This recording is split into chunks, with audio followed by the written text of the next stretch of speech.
Hello, you wonderful people, and welcome to another episode of SuperFantaFi. This being a show where I talk about TV shows of the supernatural, fantasy, and/or science fictional genre. For today's episode, I'm going to talk about Evil Season 4, Episode 2. A lot of really interesting things went down in this episode, so let's break it down. Well, we had that opening, because at first you're like, okay, so our squad is investigating what appears maybe like a werewolf attack, and you're like, okay, none of them obviously believe it to be a werewolf, but we are kind of skipping over some conversations because even David's talking to Kristen like, so are you serious about the whole Leland thing? And she's like, oh yeah, that really did happen. He's like, you're not freaked out or not? She's like, no. I was like, could we just move past like her laughing, being like, oh yeah, I'm basically going to give birth to the Antichrist in a pseudo semi way in like 30 plus days. Because she says like, oh, it's like 30 days now. And it's so I was like, interesting. And even David's kind of caught off guard. And he even says this line where he's like, you seem different now. She's like, yeah. She's like, I'm more relaxed, not so uptight. It's like, well, Kristen's been going through her changes for a while now over the course of the show. And it's just like hard to fully say whether they're good or not. To be fair, I don't even know if David's seeing her going back to like, because she's changed religiously. She's going from like being an atheist to like, season 2 and 3 were, in the religious realm, and then she's kind of backed away from that yet again. So I don't know if that's to change David's scene, but for him it's like, well, Kristen would be back to who she was in season 1 if that was the case. It's more like she's like a completely different person. Once again, we've seen those changes and seen those developments, and I'm just like, I don't know. Even the way she said that line to him, when he's like, can I ask you a question? And she's like, yes, you can, but of course, like, you never have to ask me if you can ask me something. Which, like, I don't know, there's something sweet about the way she said it, but it's also, like, because it plays into her and David's relationship, but it's like, I don't know, there's always been that thing of, like, obviously there's more than a friendship there, but they keep it very platonic, even though it could easily sway non-platonically. So, I don't know, it's just that line delivery and that specific line itself was just like, I don't know, there's something, like, I don't know, just the way it was delivered, I was like, oh, just kind of, I don't know how to put it in words. Either way, it turns out that the werewolf they've been hearing about, because they see it in the distance, they see some yellow eyes. I'm like, what's going on? It's a robot doll, which they proceed to like beat up and destroy because it's attacking David. Later on, they're talking to Sister Andrea, and she's like, oh yeah, like someone else got attacked too. And David kind of pieces it together like, wait, this person's from Senegal, so it's like, could these dogs be programmed to attack black people? I was like, oh, is that what this is? I was like, I mean, even David put it, he's like, I mean, dogs have been trained to attack black people in the past, and now it's like, oh, could it be programmed to do that in the same way? It's like, yeah. And so it's like, it's a possibility. I was like, wow, that's where we're going with this. It's actually interesting too, because the whole like, oh, it's supposed to be a werewolf, but then it turns out it actually like a robot doll. Someone has to correct me in the comments. I want to say it was the show Elementary. I knew it was something Sherlock related, but I don't think it was the Benedict Cumberbatch, Martin Freeman Sherlock. I do believe it was Elementary with Johnny Lee Miller and Lucy Liu. I believe they did a version of that Hound of the Baskerville storyline, but instead it's an actual robot doll. I want to say it was Elementary, and I don't think it was Sherlock, but I could be mistaken. So just like, if I'm wrong, do correct me in the comments down below. So it almost kind of gave a similar vibe in this regard. But when they like get another dog, because it turns out like the person that Ben knows, Katie, is associated with this, and like because VidTap, they lost like half their staff, and other of them went to like this startup called Amsterdam, and she's connected to this dog, and it's like, it's meant to be used for defensive purposes, but it doesn't attack anyone outright. But it's like, no, he came after David didn't do anything, he was just standing, in fact his back was turned to it, and it attacked him. So it's like, all right, something's going on here. Plus the thing like was turned off at one point in time, and then it comes on, and Kristen and Andy's kids like take it in, and it's like, oh, I was like, that, I mean, fact is, it came to the door, and the fact is, it can make sound effects and stuff. It's like whimpering. Because I don't think, like, we see, I mean, this is playing into real life because there are automated, like, dogs like this. But, like, there are toy dogs that have that very, like, like, screen and is able to show its expressions and stuff. But, like, I don't think any of those mechanical dogs you see, like, videos of and stuff like that, none of them have, like, faces like that. So it's kind of an amalgamation of the two, which makes it so weird, because it's like it's making these like puppy dog sounds, like like it's crying, even like the emoji faces on it kind of representing it, and it's like, oh, it's so weird. And it's kind of like getting on its hind legs and panting. I'm like, oh, it's so weird. It's kind of cool, but then there's also the creepy context of everything surrounding the episode. So you're like, I don't know how to feel about this thing. Also, once again, it just made, like, it came scratching at the door. The kids love it. It seems adorable. Kristen, knowing the context of everything, is like, I kind of don't want this thing around. It's not a pet. But their kids are like, no, it's not a pet. It's not even a dog. Like, how can you look at it and see a dog? It's not even a dog, even though it's kind of being pseudo a dog. So I didn't piece together the whole situation with what the dog's real purpose was until it's like when Lynn came home and it was growling at her, because I was like, at first I was like, there's no way David's just going to come in unexpectedly. So I was like, who would be coming in for it to react that way? And it's Lynn. The moment it started reacting that way to Lynn, I'm like, it's a religious thing, because it didn't attack Ben or Kristen, who are both pretty much atheists. So I was like, it's only attacking religious people. As we know, Lynn has been getting more and more into religion. So, and the rest of the kids have kind of strayed away from it, especially because Kristen kind of put her foot down. But Lynn was already tiptoeing in that direction, and probably like she's doubling down on it ever since her mom kind of said no. So I was like, interesting, especially because like I said, expression like changed after a while. So I was like, and you even saw like Lynn kind of putting, like, she had pulled out like the rosary bead or whatever, and she kind of like put it away. So because she even had like a little religious pamphlet. So you're like, yeah, it seems like this is what this is about. And it's not till later on that they kind of figure out like, oh, that's what this is all about, because David started wondering like, could this thing be attacking Catholics? Because it's like, yeah, it attacks specifically David, a sister, a nun, and churchgoers. But then Ben kind of realized, like, right, it might be tracking the GPS in like your app. Like certain apps have a GPS to them that can track you. So, and or just GPS tracking in general. And it turns out he has an app that lets him see like, oh, like what places might be having mass or whatever. So that's why it attacked him, because it registered him as like a religious person. So, and hence why it attacked Lynn.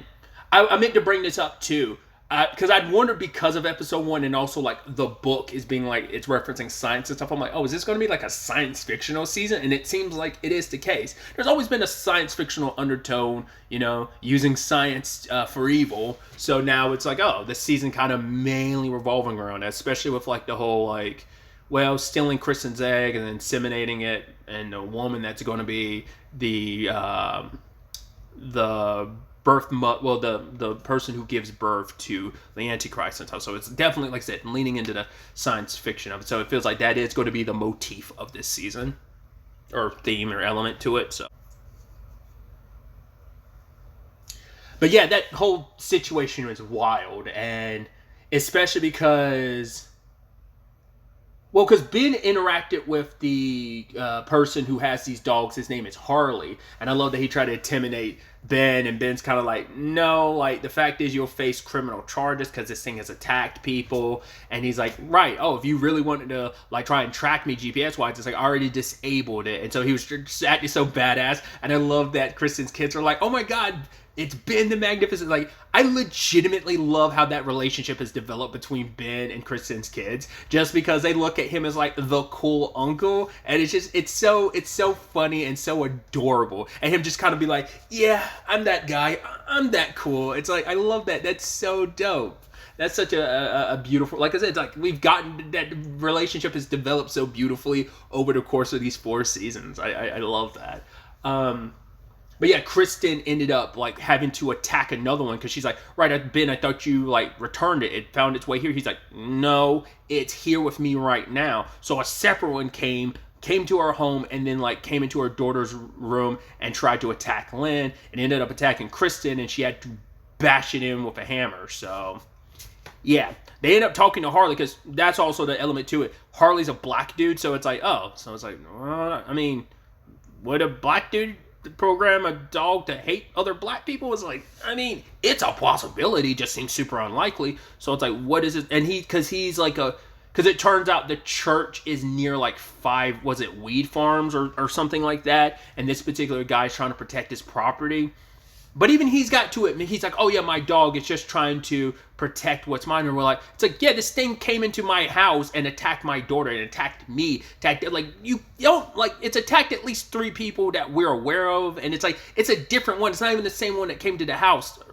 It's like, it came to my house and it, like, why he was so, like, that's why I'm like, is he a part of this or not? Like, is he like an unwilling participant in this? Because like he had messed with some software to extend the battery life, but it turns out when you look at the site where you can get the code from, is one of the demonic symbols. So I mean, they didn't make a point. They focus on it, but they didn't cut back to showcasing like, oh, this is one of those demonic symbols.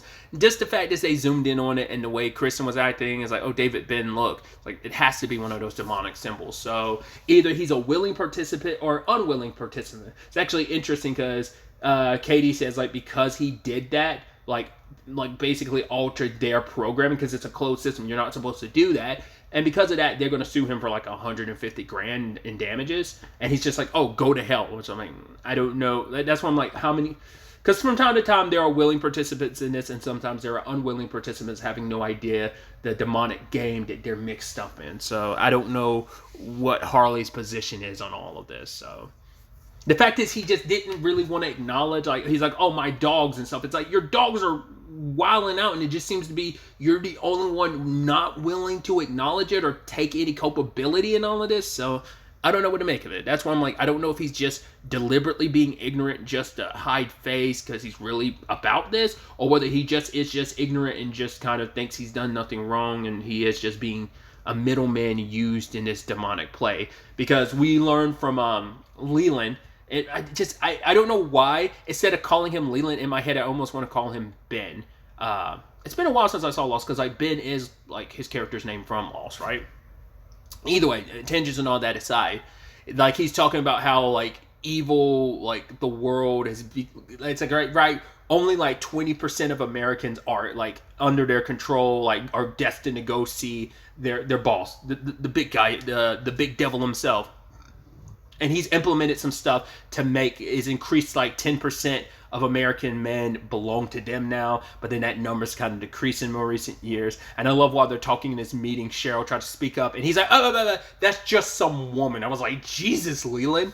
And it's like, well, the manager does have an interest in Cheryl, but the question then becomes like, well, did you ever have a real interest in Cheryl? Was she a means to an end because of twofold? One, she's just an easy person to manipulate because you saw what's kind of there underneath, made her the perfect person. I mean, to be fair, Leland got close to her in the first place just for the purpose of Kristen, so that's what I'm wondering in all of this. Because they do want the birth mother involved in all of this. So this is Kristen's egg, and even Cheryl been like, I have sway with her. And even Leland's like, you have no sway with Kristen. What are you talking about? And it's like, what was the whole woman comment? He's like, I mean, I don't want to, he's like, I don't want to be that dude. But it's like, yeah, they're not going to listen to you because you're a woman. This is like, he's like, it is what it is. So she has to try and prove herself. And there's one of their,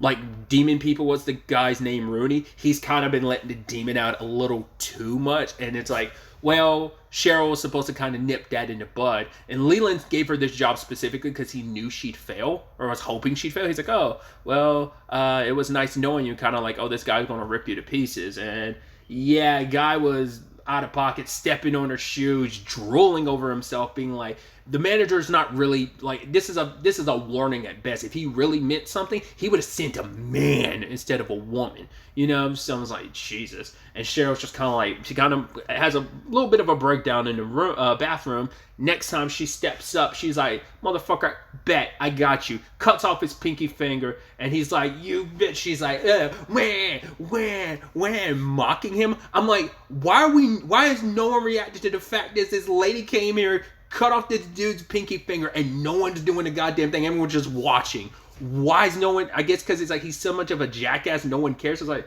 all right, bet. He's bleeding out, like something we call the police or something. Maybe they're able to sweep that under the rug. I don't know. But Cheryl comes in. She's being congratulated. Oh, haha, this is great. And, you know, Leland and the manager talk is like, oh, so is she going to get promoted? He's like, no, she's a woman. I was like, Jesus Christ, dude. It's like, all right, but give her something. He's like, all right, give her the corner office. And at first, like, Leland's kind of laughing like, oh, I was like, oh, is it because, like, it's actually a really small office that's literally in the corner? It's not like a centerfold. I mean, because aren't you supposed to, like, corner offices are supposed to be a big prestigious thing of like, because those are the ones that typically have like the big views and stuff, don't they? Maybe that's my ignorance. I don't know. I've never worked for a massive corporation. Well, like a big office corporation, you know. So that's where I was kind of like, I don't know what to make. That's why I was like, in the corner office, a good thing, but it's like, is it a shitty office? Like when she actually opens the door and like it is what it is. At first I was like, wait, I was like, is it a storage room that not, I was like, but then like you look and it's like, oh no, there's literally a glass ceiling. I was like, fuck you. I was like, fuck you, you petty motherfuckers. Holy shit. It is literally a glass ceiling. And it's just like, oh my God, you patronizing pricks. And it's literally, they're standing above her, looking down at her. It's like, it's not meant to be a subtle metaphor because it's meant to be a jab at her. So it's meant to not be a subtle thing. It's like, no, it's meant to be literal just to poke fun at her. And they're literally poking, like pointing down at her, laughing. Ha ha ha, you're down there. Because her room, like the ceiling is so low, she has to crouch down to kind of get through, has to take off her heels.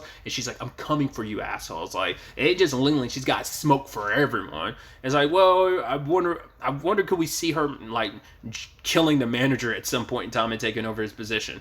I have no idea.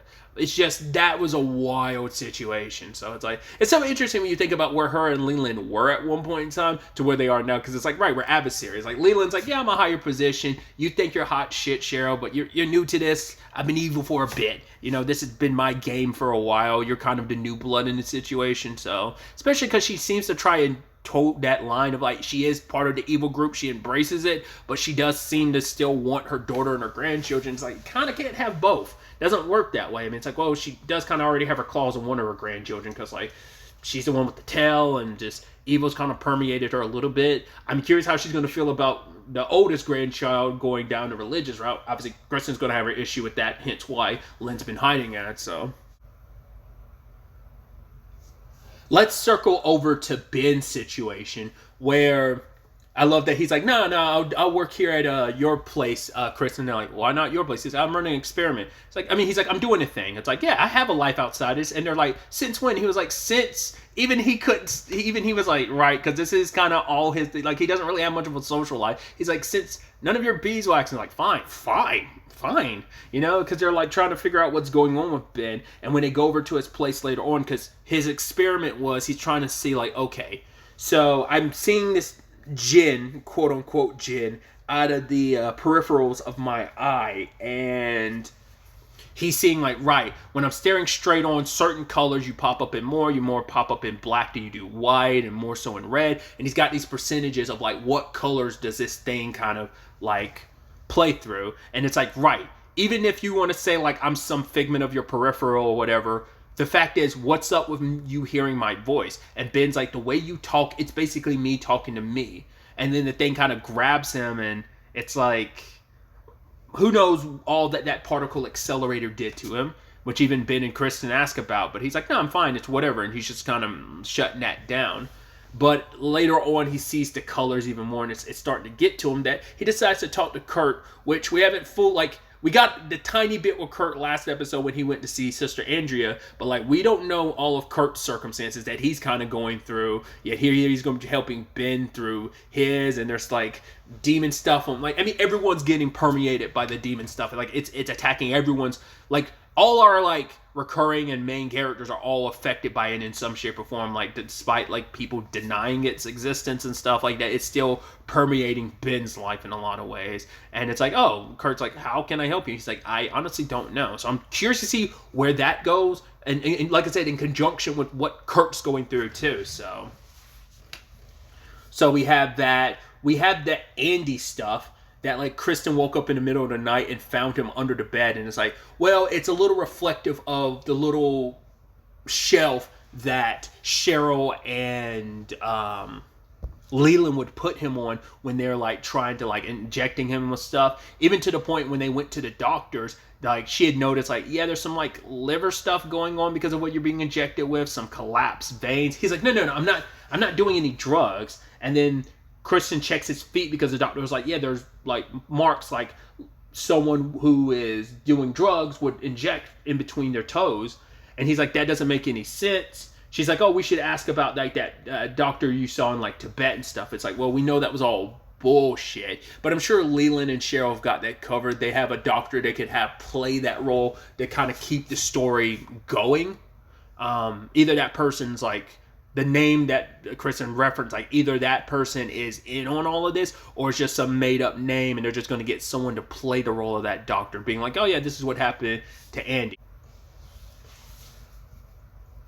But then later on, he is like going through withdrawal because I guess he needs it every so often, because even the doctor was like, yeah, the most recent one was like 2 days ago, which I guess was the events of last episode, is when he got, well, because he confronted David, but yeah, because we also know like they got to him and it's like, right, David's fucking your wife, and then Cheryl was being like, let me back in with your family, let me back in with your family. So I guess that was like 2 days ago. So he has to get these injections and everything every once in a while, or it just starts. I guess it's almost like his body. I mean, that's typically what it is. Your body's fighting like an invasion into your system. So he's, I mean, he's going through withdrawal in general. But I wonder, is it just withdrawal, or is it a combination of that plus his body's like trying to fight off the toxins? So, and it was actually really heartbreaking when his kids find him like that. Like, are you okay? And they're like, no, it's because we're too loud, right? He was like, no, it's not that. It's never that. Because they were thinking like maybe we're annoying dad or something. But one of the kids was like, no, he loves us. He likes that about us. It's like, yeah, he loves the noise, the chaos. It's like, it's representative of his kids. And having them like be there for him in that moment, and Leland's trying to play the Feliz Navidad on the phone, but it's like, hey, whoever you are, don't call here again. And even Leland was like, well, shit, that kind of blew up in my face. So I'm sure they told Kristen some of that, but I don't know if Kristen's going to put it together, because Andy did ask for a drug test, so I'm curious to see what will come up in his blood work and stuff like that. But also the Feliz Navidad, like random phone call, like I wonder will Kristen make anything of that? Probably not, but. So we have that. Then we have the David situation, which David gets another visit from Friends of the Vatican. Specifically, it's Victor, and LeConte sends him to an address. It's, once again, they do not tell him jack shit. Meets a dude named TJ. TJ's telling him all this stuff. You're like, what? What? David's like, what am I supposed to make of this? It's like, okay, cool. Here's this room where people are around a circle. Yeah, draw something. He's like, you have everything you need. Just stare at this card. I'm like, what? Is this like related to his visions? And it kind of is. Because later on, LeConte takes him to a place, and it's like, I'm no longer going to be your handler in this situation. It's going to be this dude, which this new father, I was like, hey! It's home dude who played Merle in Peacemaker most recently, and obviously he played the High Evolutionary in Guardians of the Galaxy Volume 3. I was like, hey, that's so dope you're in this. That's sick. It turns out this whole thing is about, oh God, what was it?